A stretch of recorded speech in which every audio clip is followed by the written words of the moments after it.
Hello दोस्तों, स्वागत है आपका हमारे इस नए वीडियो में। दोस्तों 5 फरवरी 2025 से पूरे देश में बदलाव होने वाले हैं। इसके साथ ही पेंशन में 6 बड़े नियम लागू होंगे जो विधवा पेंशन, दिव्यांग पेंशन और बुजुर्ग पेंशन इन सब में लागू होंगे। दोस्तों आगे हम इनके बारे में विस्तार से जानेंगे। भारत सरकार ने वृद्धा, विधवा और विकलांग पेंशन योजना में कुछ बदलाव किए हैं। ये नए बदलाव 5 फरवरी 2025 से लागू होंगे। इन बदलावों का उद्देश्य समाज के कमज़ोर वर्ग को बेहतर आर्थिक सहायता प्रदान करना है और पेंशन वितरण प्रणाली यानी बांटने की व्यवस्था को भी सुचारू रूप से चलाना है। दोस्तों पेंशन प्राप्त करने के लिए अब डिजिटल पहचान अनिवार्य कर दी गई है। इसका मुख्य उद्देश्य फर्जी लाभार्थियों को रोकना है।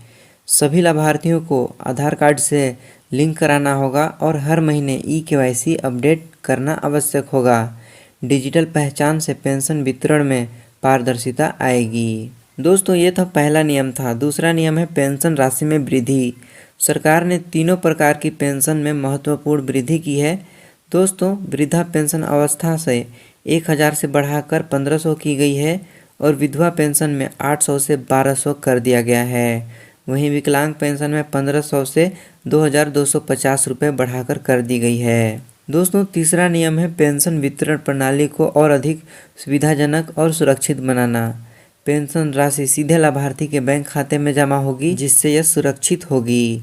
दूसरा, नगद वितरण पूरी तरीके से बंद कर दिया गया है। इसके अलावा डायरेक्ट बेनिफिट ट्रांसफ़र का उपयोग किया जाएगा। दोस्तों इस योजना के लिए सरकार ने कुछ पात्रताएं मापदंड निर्धारित किए हैं जो आपको पूर्ण करने होते हैं। जैसे न्यूनतम आयु सीमा 60 से घटाकर 58 वर्ष कर दिया गया है और वार्षिक आय सीमा 12,000 से बढ़ाकर 15,000 रुपये कर दिया गया है।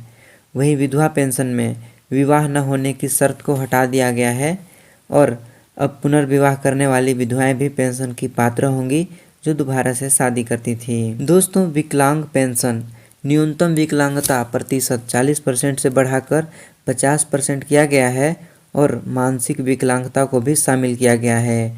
वे भी अब इसका लाभ उठा सकेंगे। दोस्तों अगर आप इसका आवेदन करना चाहते हैं तो आप ऑनलाइन आवेदन कर सकते हैं। सरकारी पोर्टल पर जाएं और नया आवेदन पर क्लिक करें।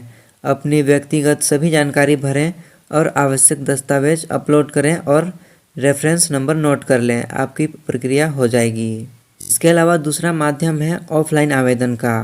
नज़दीकी पेंशन सहायता केंद्र या सरकारी कार्यालय में जाएं और आवेदन फॉर्म प्राप्त करके भरें और उसके बाद सभी आवश्यक दस्तावेज जमा करें। आपकी आवेदन पूरी हो जाएगी।